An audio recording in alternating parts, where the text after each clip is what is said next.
Welcome back, guys. In this video, I'm going to be getting my backup camera finally installed. It's really easy to plug it in and have it work. However, routing the wires is the biggest issue that you come across. So the way that they have theirs, this is the same one as my last video, the one that I installed, the Atoto, or Atoto, I don't know how to say it. But this is theirs. This is their backup camera. So it works directly with the head unit, which is perfect. So you can either put this on the outside of your license plate or behind the license plate, so it gives you, that's what this little bracket thing's for. It gives you enough room, so if you've got like a vanity plate or something else that's in there, you can pop that and squeeze it up back there so you just see the camera. So I'm gonna throw that on, and then we need to start routing the wires. And there you can see I have it right behind my license plate. It's attached with both the screws on top. Now I just need to look under here and try to figure out where I'm gonna route these wires. So before you can route the wires inside the trunk out here, I got them both taken out. There's not really much you can do here. So once you get your hatch opened up, you're gonna have pins here, here, here. So this is what the pins look like. You have one pin and you have one retainer. That little retainer piece is gonna stay in there, and you're gonna try to get this pin out first. Once you get that out, then this one's gonna slip out a lot easier. I highly recommend getting one of these trim remover tools because these make everything so much easier just popping these out. Next up, you're gonna have the handle, and inside the handle, you've got two Phillips head screws. All you have to do is just get something wedged in here to pop this little door open, and you can get those out. And once you get those out, then you'll be able to start pulling off the interior trim. And here is a look where all the pins are located. You've got two on the outside, so when you're going around, those will probably be some of the first ones. And then you've got one up top. So when you're going around these, I started with the two over here. I popped those off, and then there'll be two more on the sides there. And then what you'll want to do is reach your hand on the inside instead of pulling on the outside, because you might snap it just from pulling it out here. So I slipped my finger in there where these are, and I just pushed down from the inside where those pins are at and pushed those straight down as much as I could. Then the whole thing completely falls off. So now we can take a look up in here and see where all of these wires are routed.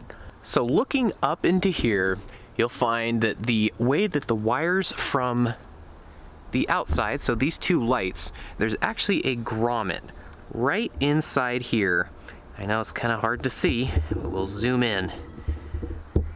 Right inside here, right behind this, there's a rubber grommet that goes on the inside, and it's gonna be right back there. But the issue with that is it's a sealed grommet for what's actually in there. So what I'm gonna do instead, which is the only other way that I can see to get in here, is underneath your license plate you've got these. So you can have a total of 4 screws on your license plate.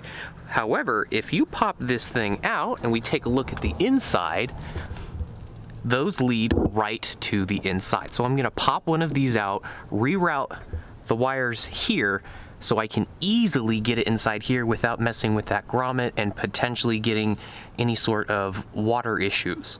Now, as you can see by my dingle dangle, I got it through.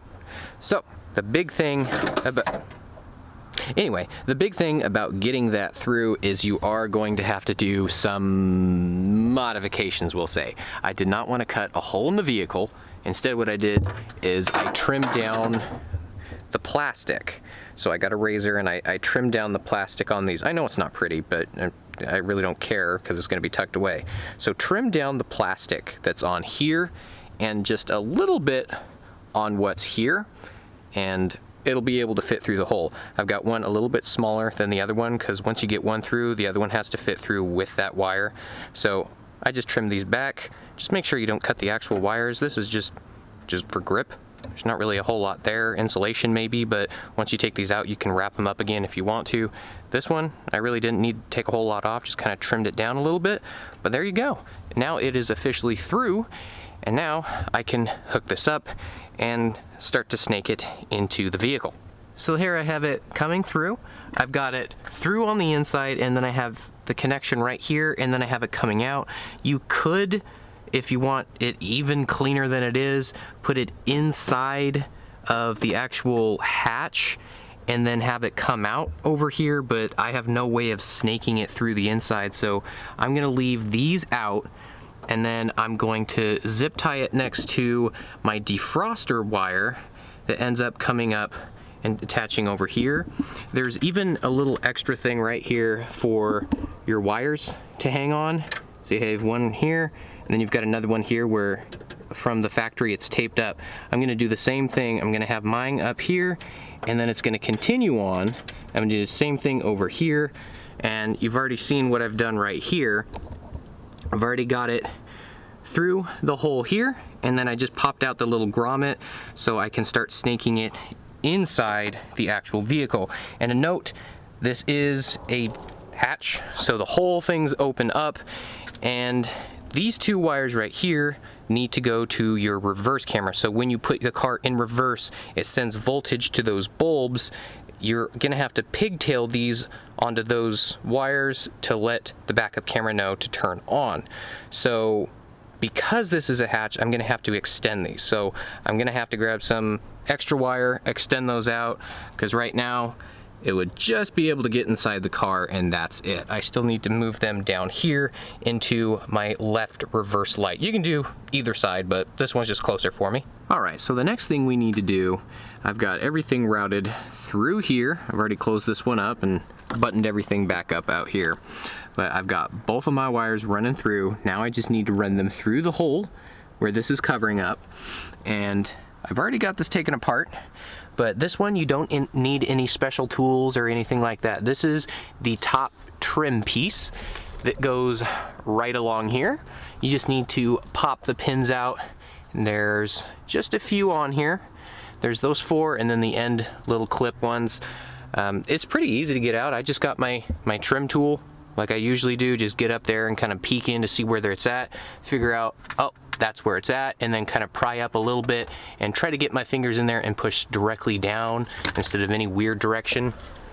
So once we get that out, we can look up in here and we can see there's a hole right here, but that's just for the screw above it. That's not actually where it routes. So I just got this and I lowered it down a little bit, and the clips up here come out pretty easily. Just right along here, you can just kind of pull it out. You can see they squeezed out just a little bit, enough for me to look up in here and see where all these wires are at. So I can see up here, so with this pulled back, I can see that the hole this goes down into, so this goes down into the left, and by me popping this off, I can see that exactly where that wire comes down. You can see it run across here. I can see exactly where that's at. So now I can run these on the inside, and one wire is gonna continue across. Maybe I might go down to the bottom. I haven't decided yet, but for sure, this one here that I extended the wire down to, this one's gonna go down here, and there's a little grommet on the inside of the taillight. That's where I'm gonna have to hook it up to. Now to start getting this trim piece off, there's a few things. Right here is this little knobby looking thing. No idea what that's for. Then you've got a Phillips head there, you've got one there, and you also have one right here where your little privacy roller thing is. And then once all of those are out, you're pretty much clear for this whole area.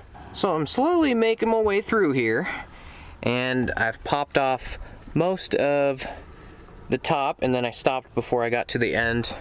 I've already got this stuff out. I started popping it out, and then it basically stops right here. That's because there are some little grooves that go into this piece right above your rear strut that lock into those. So this one needs to come out first, and in order to get this one out, I just got a pry tool up here and popped it up.